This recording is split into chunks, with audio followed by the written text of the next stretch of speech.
আসসালামু আলাইকুম প্রিয় শিক্ষার্থীরা, সবাইকে স্বাগত জানাচ্ছি।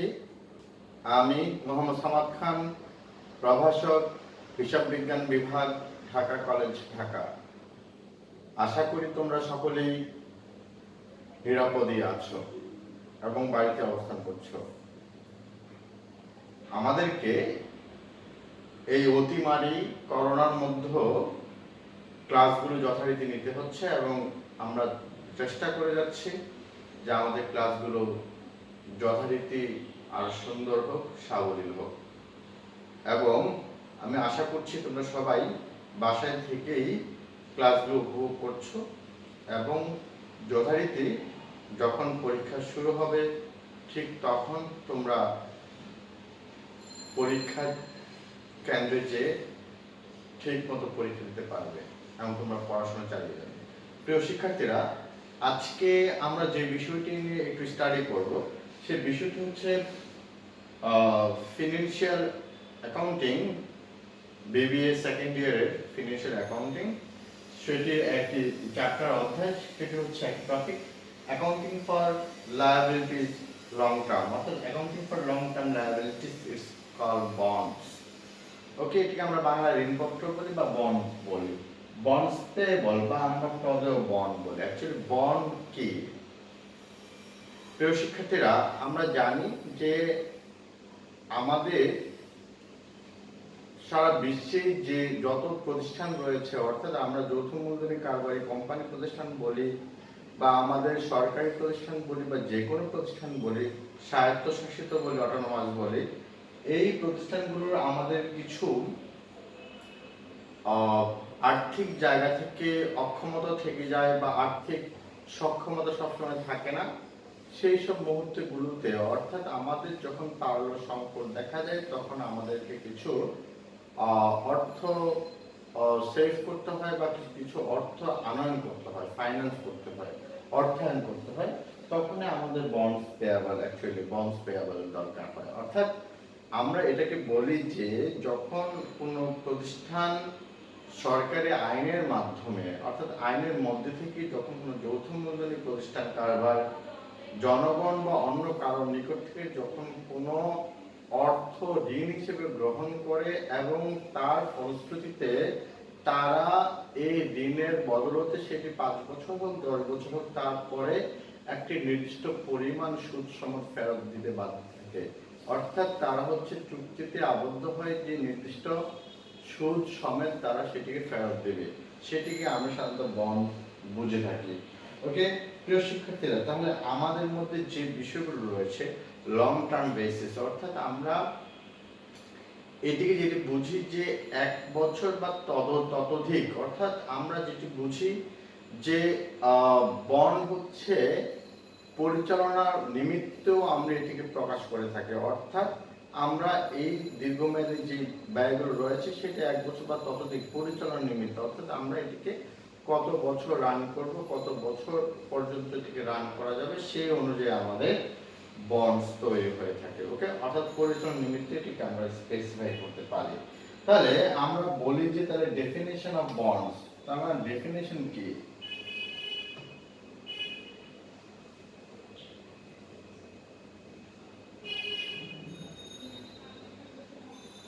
অর্থাৎ বন্ডের বা ঋণপত্রের যে সংজ্ঞা, সে সংজ্ঞা কি বলেছে?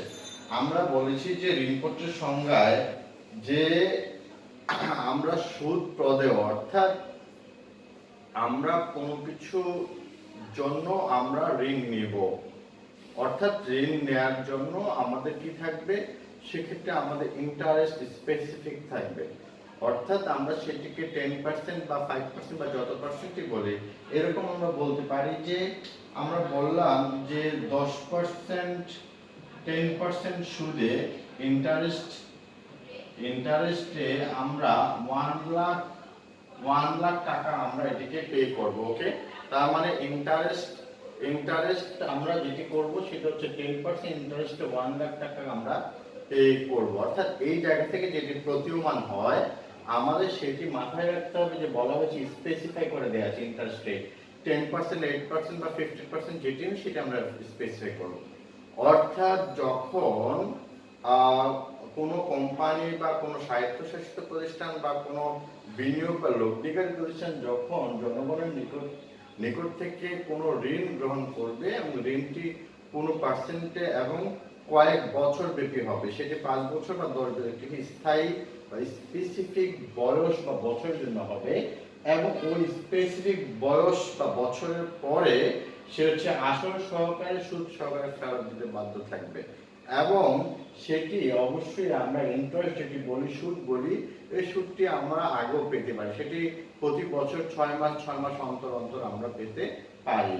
ওকে, তাহলে আমরা এটিকে বললাম, যখন বলা হলো যে 10% ইন্টারেস্ট উইথ 1 লাখ টাকা এবং এটিকে ক্ষুদ্র ক্ষুদ্র ভাগে বিভক্ত করা হলো, তখনই আমরা সেটিকে বন্ড বলি। অ্যাকচুয়ালি যখন আমরা একটি লট, টোটাল লটকে ক্ষুদ্র ক্ষুদ্র ভাবে বিভক্ত করি, তখন প্রতিটিকেই আমরা একটি বন্ড বলি। ওকে, তাহলে বন্ড সাধারণত ক্ষুদ্র ক্ষুদ্র ভাগে বিভক্ত হয়, কিন্তু সমমানের নাও হতে পারে, এক একটা বন্ড এক এক ধরনের হতে পারে। ওকে ওকে, তাহলে প্রিয় শিক্ষার্থীরা, আমরা নিশ্চয়ই বন্ডের বিষয়টা বুঝতে পেরেছি। তাহলে এক্ষেত্রে অবশ্যই আমাদের এইভাবে স্পেসিফাই করে বন্ডের কথা বলা থাকবে। ওকে, তারপরে এক্ষেত্রে বলা হচ্ছে কম্পারেটিভ অ্যাডভান্টেজেস এন্ড ডিসঅ্যাডভান্টেজেস, অর্থাৎ আমরা বলতে পারি যে মেরিটস এন্ড ডিমেরিটস।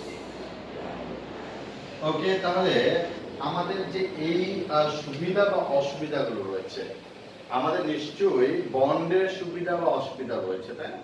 তাহলে বন্ডের সুবিধা বা অসুবিধা কি? বন্ড আমরা বলে থাকি যে এটি হচ্ছে একটি মেয়াদি চুক্তি। ওকে, তার মানে এটি একটি মেয়াদের শেষ হয়ে যাবে এবং আমরা বলে থাকি যে এটি পরবর্তীতে সুদ সহকারে স্পেসিফাই করা বলা হয়। তাহলে এক্ষেত্রে আমরা যেটি বলি সেটা হচ্ছে কেন এটা সুবিধা আছে। আমি যদি প্রথমে এটি সুবিধা নিয়ে কথা বলি, পরে অসুবিধা নিয়ে কথা বলি।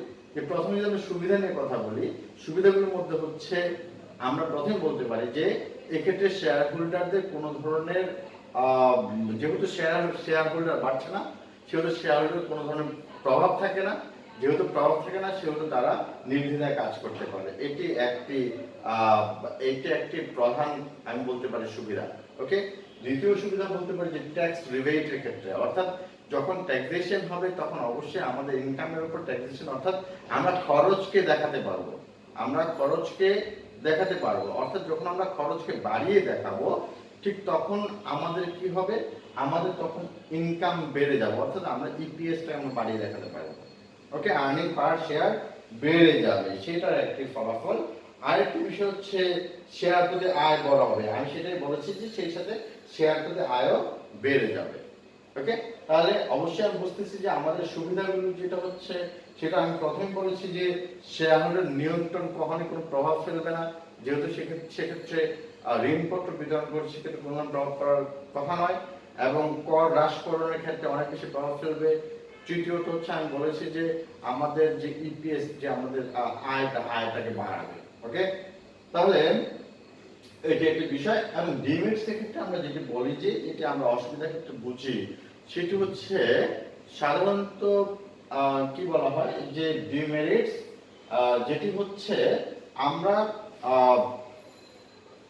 এই প্রতিষ্ঠানের লভ্যাংশ হোক বা না হোক, কিন্তু আমাদের কি করতে হবে, যাদের কাছ থেকে আমরা ঋণ নিয়েছি, অর্থাৎ প্রতিষ্ঠান ঋণ নিয়েছে, তাদেরকে অবশ্যই সুদ দিতেই হবে স্পেসিফিক।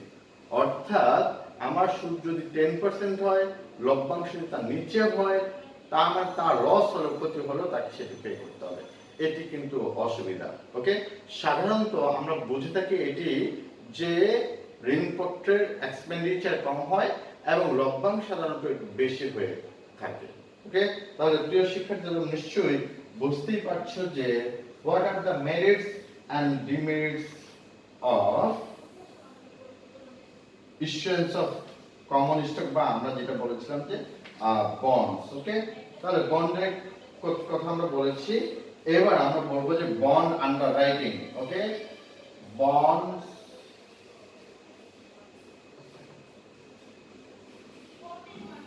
আন্ডাররাইটিং। ওকে, তাহলে আমরা অবলিখন বলি, বন্ডস আন্ডাররাইটিং আমরা বন্ডস অবলিখন বলি। অ্যাকচুয়ালি বন্ডস অবলিখন কখন হয়? আমরা নিশ্চয়ই প্রিভিয়াস যখন আমরা শেয়ারের ক্ষেত্রে পড়েছিলাম, সেম টু বন্ডের ক্ষেত্রে একই কথাটাই আসে। আমাদের বন্ড আন্ডাররাইটিং বা বন্ডস অবলেখন বা ঋণপত্র অবলিখন বলতে আমরা যেটা বুঝি সেটা হচ্ছে যখন কোনো ইস্যুকারী প্রতিষ্ঠান অর্থাৎ ঋণপত্র ইস্যুকারী প্রতিষ্ঠান সে ইস্যু করবে, বন্ড ইস্যু করবে, বাজারে বন্ড ইস্যু করবে।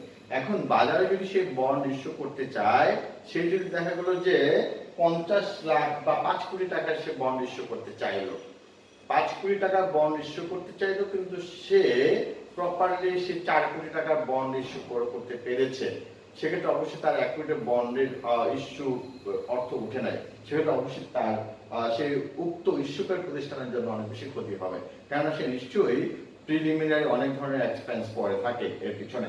তাহলে বন্ড ইস্যুকারী প্রতিষ্ঠান কি করেন? ইস্যুকারী প্রতিষ্ঠান চিন্তা করেন যে এতে করে যে আমার যাতে করে কোনো ধরনের ক্ষতি না হয়, এর ফলশ্রুতিতে তিনি তৃতীয় কোনো একটি পক্ষের উপর নির্ভরশীল হন, যে কিনা বিবরণীপত্র তৈরি করে তারপরে সে তার টোটাল লায়াবিলিটি নেবে, গ্রহণ করবে। সেই লায়াবিলিটি গ্রহণ করার বিপরীতে তাকে কিছু কমিশন দেবে, সেটাকে আমরা বলি অবলিখন, মানে কাজটিকে আমরা অবলিখন বলি। আর যখন আমরা কমিশনটা দিয়ে দেই তখন আমরা কিন্তু অবলেখকের কমিশন বলি, অর্থাৎ আন্ডার রাইটার্স কমিশন বলি। ওকে, তার মানে আমরা এটা বললাম যে বন্ডস আন্ডার রাইটিং হচ্ছে যে জিনিসটি, সেটি হচ্ছে, আমি বলেছি আবার বলছি, বন্ডস আন্ডার রাইটিং হচ্ছে ইস্যুকারী প্রতিষ্ঠান যখন তৃতীয় কোনো একটি প্রতিষ্ঠান, অর্থাৎ আমরা বলতেই পারি বাংলাদেশের বিভিন্ন লিজিং কোম্পানি বা বিভিন্ন কোম্পানি, বিভিন্ন ব্যাংক আছে, বিভিন্ন আর্থিক প্রতিষ্ঠান আছে, যেমন ICB, investment corporation of Bangladesh, এই প্রতিষ্ঠান আর্থিক প্রতিষ্ঠানগুলি সাধারণত অবলিখনের দায়িত্বটা নিয়ে থাকে, এবং তারা এটি এনশিওর করে যে আপনার যে 5 কোটি টাকার ঋণপত্র রয়েছে সেটি যদি বিক্রয় না হয় তাহলে অবশ্যই আমি বাদ বাকিটি গ্রহণ করব। ওকে, আর বিক্রয় হলে কোনো প্রবলেম নেই, সেক্ষেত্রে অবশ্যই তারা যে কাজটি করে, অর্থাৎ ইস্যুকারী প্রতিষ্ঠান এবং অবলিখনের মধ্যে একটি চুক্তি হয়, সেই চুক্তিটি সাধারণত ফেস ভ্যালুর উপরে হয়, ফেস ভ্যালুর উপরে হয়, অর্থাৎ ঋণপত্রে যে ফেস ভ্যালু রয়েছে সেই ফেস ভ্যালুর উপর হার, সেই ফেস ভ্যালুর উপর একটি হার নির্ধারণ করে কমিশনটিকে ধরা হয়। ওকে, তাহলে আমরা বুঝতে পারছি যে ঋণপত্রের অবলিখন বা অবলেখকের কমিশন আমরা বুঝতে পেরেছি। অর্থাৎ তাহলে এই ক্ষেত্রে কি করবে? নিশ্চয়ই অবলেখক কি, আমরা যেটা বলি আর কি, যে যদি,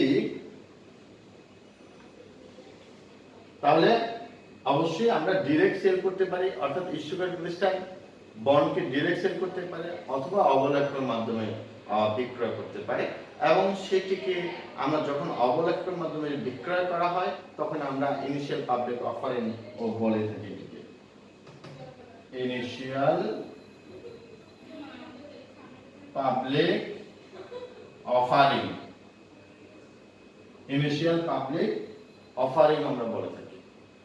ওকে, তাহলে নিশ্চয়ই আমি তোমাদের বোঝাতে পেরেছি যে যদি ডিরেক্ট বিক্রি করা যায় করা গেল, অথবা আইকিউ এর মাধ্যমে আমরা বিক্রি করতে পারি সেটা ঋণপত্র, বা আমরা সেটিকে শেয়ার বিক্রি করতে পারি। ওকে, এরপরে আমরা এখন যেটি একটু দেখবো সেটা হচ্ছে বন্ড ট্রান্সফারেবিলিটি। বন্ড ট্রান্সফারেবিলিটি বা অর্থাৎ আমরা বলে থাকি এটিকে বন্ডের হস্তান্তর যোগ্যতা। তোমরা নিশ্চয়ই বন্ডের হস্তান্তর যোগ্যতা, অর্থাৎ আমরা বলে থাকি যে একটি ইস্যুকারী প্রতিষ্ঠানের বন্ডের মেয়াদ ধরলাম 5 বছর বা 10 বছর। ওকে, তাহলে এই 5 বছরের মধ্যে দেখা গেল আমরা প্রতি 6 মাস অন্তর 6 মান্থ দেন তারা হচ্ছে কি করে, তারা হচ্ছে কি বন্ডের ইন্টারেস্টকে দিয়ে দেয়, ইন্টারেস্টকে পে করে, রাইট? ওকে, তার মানে আমরা তখন আমরা জানা বলি interest expense debit, interest expense debit then cash credit, এটাকে আমরা বলে থাকি। ওকে, তাহলে নিশ্চয়ই তোমরা বুঝতেই পারছো যে interest debit then cash credit, যদি ইন্টারেস্ট ওই টাইমে পে করা না হয়, অর্থাৎ নগদে পে করা না হয়, যেটাকে আমরা সমমূল্যে বলি, না করা হলে তখন আমরা বলবো interest expense debit, bond interest payable credit. Okay, তাহলে নিশ্চয়ই আমি যেটা বলেছিলাম যে আমাদের হস্তান্তর যোগ্যতা, অর্থাৎ আমরা একটি প্রতিষ্ঠানের যে ইস্যুকারী প্রতিষ্ঠান যে বন্ড রয়েছে সেটিকে অবশ্যই আমাদের মেয়াদি হবে 10 বছরের, কিন্তু সেটিকে আমরা হস্তান্তর করতে পারি। ওকে, সেটিকে আমরা হস্তান্তর করতে পারবো এবং হস্তান্তর যোগ্যতা রয়েছে। ওকে, নিশ্চয়ই আমরা বুঝতে পেরেছি আমাদের হস্তান্তর যোগ্যতা কিভাবে কাজ করতে হবে। ওকে, এরপরে আমরা যেটা এখন দেখবো সেটা হচ্ছে types and ratings of bonds. Types of bonds. Okay, types of bonds. Okay, তাহলে আমি যদি টাইপস অফ বন্ডস নিয়ে পড়তে চাই, সেটিকে প্রথমে বলা হচ্ছে যে আমরা 1 secured and unsecured. Secured and unsecured bond, অর্থাৎ আমরা যে সিকিউরড বন্ড কাকে বলে, সিকিউরড বন্ড হচ্ছে যখন যদি কোনো কোম্পানি তার কোনো আমানত, অর্থাৎ তার কোনো দালানকোঠা বা বিল্ডিং বা কোনো সম্পত্তি বন্ড জামানত রেখে কাজ করে, তখন আমরা সেটাকে সিকিউরড বলি। ওকে, আর আনসিকিউরড হচ্ছে যখন কোনো ধরনের জামানত থাকে না, তখন আমরা সেটাকে আনসিকিউরড বন্ড বলি। সিকিউরড বন্ডকে সাধারণত আমরা মর্টগেজ বন্ড বলে থাকি। সাধারণত আমরা কি বলি? মর্টগেজ বন্ড বলে থাকি। এটাকে আমরা বলে থাকি কি? Mortgage bond. ওকে,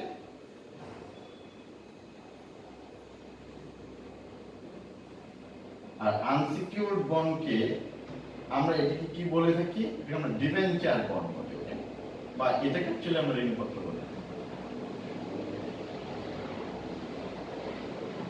ডিবেঞ্চার বন্ড বলে। ওকে, তাহলে এখানটা অবশ্যই তোমরা বুঝতেই পারছো যে সিকিউরড এন্ড আনসিকিউরড বন্ড কি। সিকিউরড বন্ড আমি আবার বললাম, সিকিউরড বন্ড হচ্ছে যেটা সিকিউরিটি থাকে, অর্থাৎ জামানতের ভিত্তিতে হয়, আর যেটা আনসিকিউরড সেটা জামানত ছাড়াই হয়।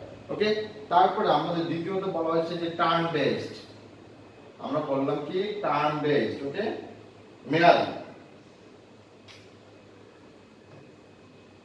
টার্ম বেসড হতে পারে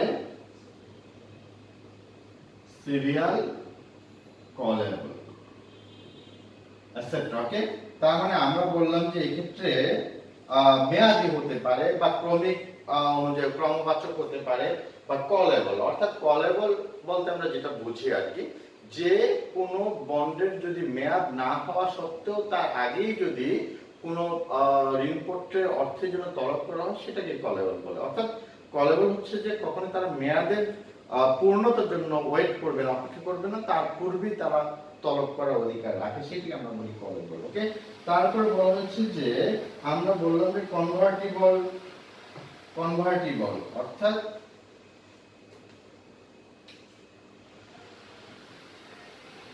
কনভার্টিবল কনভার্টিবল বন্ড। ওকে, কনভার্টিবল বন্ডের ক্ষেত্রে যেটি বলা হয়েছে যে এই বন্ডকে কনভার্ট করা যায়, অর্থাৎ রূপান্তর করা যায়। আর ঋণপত্রের মেয়াদের শেষে, মেয়াদ শেষ হয়ে গেলে এই ঋণপত্রকে বিভিন্ন শেয়ারে রূপান্তর করা যায়, এটাকে আমরা বলি কনভার্টিবল বন্ড। ওকে, দেন বলা হচ্ছে commodity backed and deep discounted. Okay, মানে কমোডিটি ব্যাকড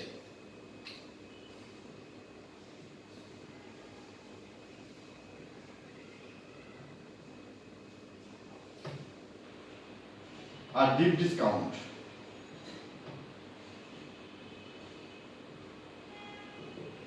কমোডিটি ব্যাগের মধ্যে যেটি বলা হয়েছে যে সাধারণত এরকম হয় যে কোনো পণ্য নিয়ে কাজ করা হয়, কমোডিটি বা সমজাতীয় বা আচ্ছাদিত কোনো পণ্য বা দ্রব্য নিয়ে কাজ করা হয়। সেক্ষেত্রে যদি এরকম হয় যে বলা হলো যে আমি আপনার এই ঋণপত্রের মেয়াদের শেষে কি বলা হলো যে 10,000 টাকা আমি সুদ হিসেবে দিব, অথবা বলা হলো যে আমি কি বলা হলো যে আমি যেটা বলা যেতে পারে যে সে 1 বা 5 ভরি এরকম হতে পারে, 5 আউন্স রূপা হতে পারে, বিভিন্ন কিছু হতে পারে। যেটা বেশি হবে সেটা কি, তাহলে সেটাকে আমরা কমোডিটি বেগ বুঝি আর কি। যেমন বলেছি যে যে কমোডিটি বেগ হচ্ছে আচ্ছাদিত যে বিষয়টা রয়েছে সেটা হচ্ছে আমাদের দুইটি জিনিসে কম্পেয়ার করবো, অর্থাৎ আমার পণ্য বা অর্থ বা যেটি থাকবে দুইটির মধ্যে কম্পেয়ার করে যেটি বেশি হবে সেটি তোমাকে দেবে। দেন ডিপ ডিসকাউন্ট যেটা বলা হয়েছে এইটি হচ্ছে গিয়ে প্রথমেই যখন ঋণপত্র ইস্যুকারী ইস্যু করে তখনই হচ্ছে কম্পেয়ার করা হয়, তখন ডিসকাউন্টে বিক্রি করা হয়, তখনই ঋণপত্রগুলো ডিসকাউন্টে বিক্রি করা হয়। যখন এটি মেয়াদ শেষ হবে, মেয়াদ শেষ হওয়ার পর যখন সেটিকে দিয়ে দিবে, ব্যাক করবে, তখন সেটি কি করবে, তখন হচ্ছে তার সেটিকে সে ফেস বিল অর্থাৎ লিখিত মূল্য যেটি ছিল সেটি ব্যাক করবে। এটিকে আমরা বলি ডিপ ডিসকাউন্ট বন্ডস। ওকে, এটিকে আমরা বলি ডিপ ডিসকাউন্ট বন্ডস। ওকে, দেন আমাদের এখানে বলছে রেজিস্টার্ড এন্ড বিয়ারার বন্ড। আমাদের এখানে বলা হচ্ছে রেজিস্টার্ড,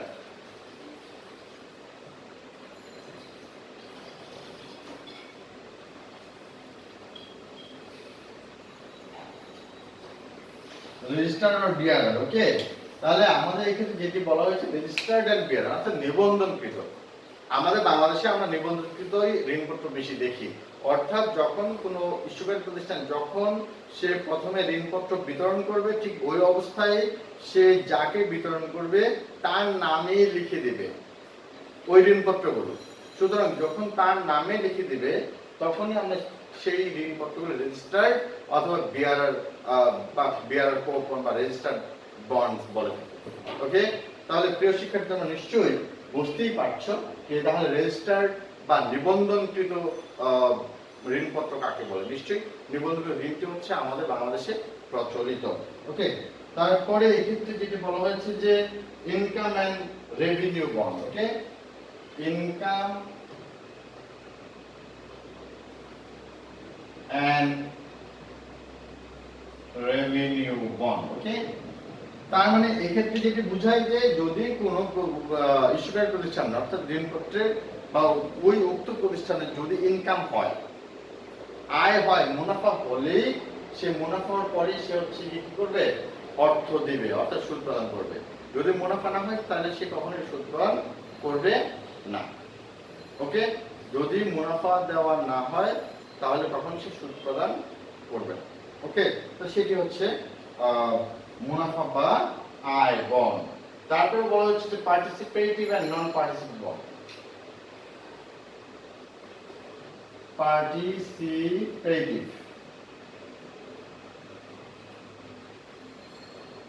অর্থাৎ এক্ষেত্রে অংশগ্রহণমূলক যে বন্ডগুলো রয়েছে সেই বন্ডগুলোকে আমরা এক কথায় বুঝি, সেই বন্ডগুলোকে আমরা এক কথায় বুঝি যে পার্টিসিপেটিভ বন্ডস হচ্ছে অংশীদারিত্ব, অর্থাৎ তার অংশীদারি রয়েছে, অর্থাৎ সে সুদ পাবে এবং সুদ পাওয়ার পরবর্তীতে সে লভ্যাংশ পাবে। সে সুদ পাবে এবং সুদ পাওয়ার পরবর্তীতে সে লভ্যাংশ পাবে। এইটিকেই আমরা পার্টিসিপেটিভ বন্ড বলে থাকি। ওকে, তাহলে নিশ্চয়ই এরপরে বলা হচ্ছে ফ্লোটিং ইন্টারেস্ট রেটস। ফ্লোটিং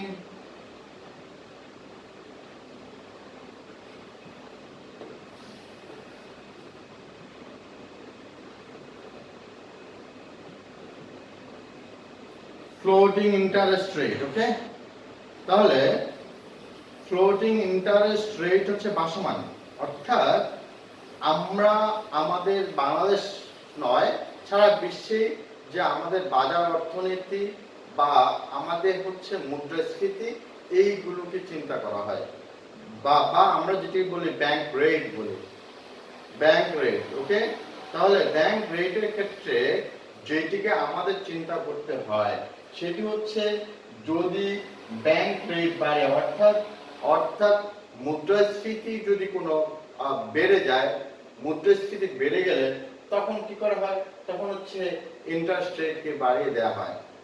ওকে, তার মানে ব্যাংক রেটের উপরও অনেকটা নির্ভর করে ফ্লোটিং ইন্টারেস্ট রেট, অর্থাৎ বাজার অর্থনীতি যদি আমাদের মুদ্রানীতি যদি ব্যাংক রেট বেড়ে যায় তাহলে অবশ্যই সেখানে ইন্টারেস্ট রেটকে বাড়ানো হয়, ব্যাংক রেট কমে গেলে ইন্টারেস্ট রেটও কমিয়ে দেওয়া হয়। এটি বিশ্বের অন্যান্য জায়গাগুলোতে অনেক জায়গায় প্রচলিত রয়েছে। ওকে, নিশ্চয়ই আমরা বুঝতেই পারছি, অর্থাৎ আমাদের ইন্টারেস্ট রেটটি কখনই ফিক্সড না, এটি ফ্লোটিং থাকে, ভাসমান থাকে, অর্থাৎ এটি যে কোনো মুহূর্তে মুভিং করতে পারে, উপরে ওঠানামা করতে পারে। ওকে, নিশ্চয়ই তোমরা বুঝতেই পারছো যে আমরা চাইলে কি করতে পারি বা ফ্লোটিং ইন্টারেস্ট রেট কাকে বলে। ওকে, প্রিয় শিক্ষার্থীরা, এবার আমরা যেটি দেখতে চাই সেটা হচ্ছে ভ্যালুয়েশন অফ বন্ডস। ওকে, তাহলে আমরা ভ্যালুয়েশন অফ বন্ডস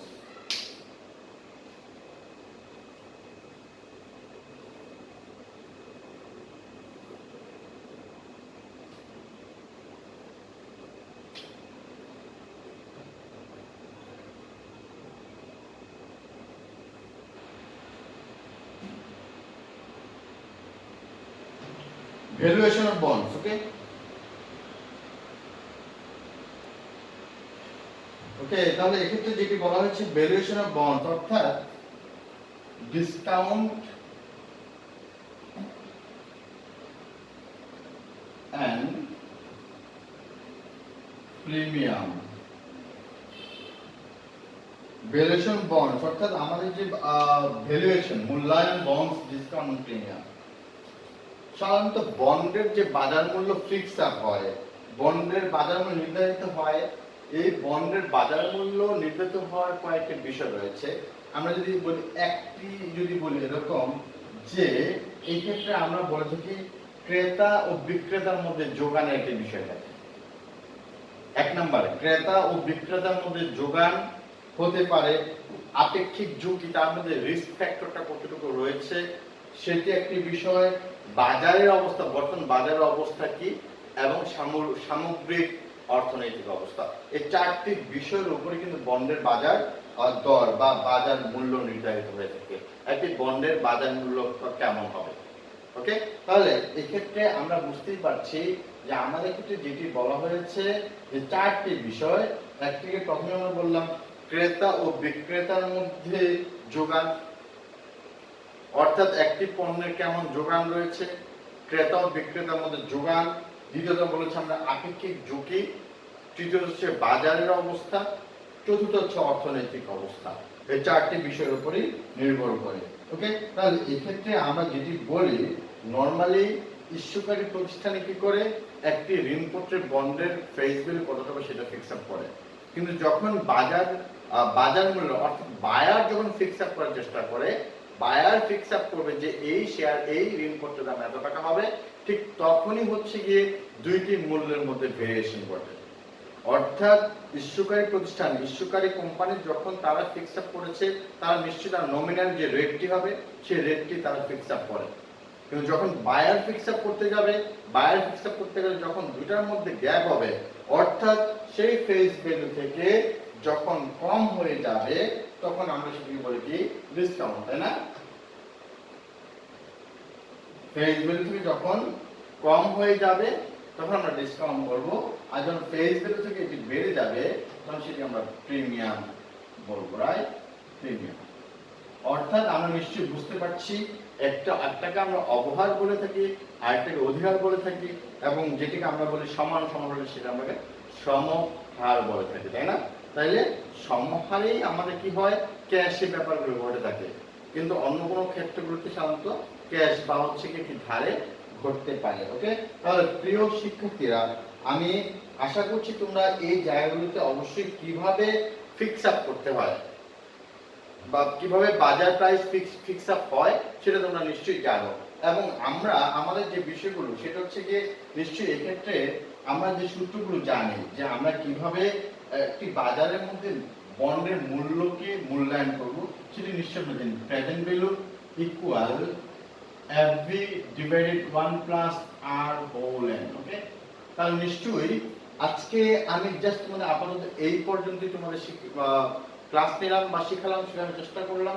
আমরা পরবর্তী ক্লাসে এই বিষয়গুলো নিয়ে ডিরেক্ট ম্যাথমেটিক্যাল টার্মে চলে যাব, অর্থাৎ আমরা কিভাবে ঋণপত্র ইস্যু করি বা কিভাবে ঋণপত্র অধিহারে বা অভয় ইস্যু করে এবং কিভাবে তার জাবেদায়ন করা হয়। ওকে, তাহলে প্রিয় শিক্ষার্থীরা, সেই পর্যন্ত তোমরা সুস্থ থাকবে, সুন্দর থাকবে। খোদা হাফেজ।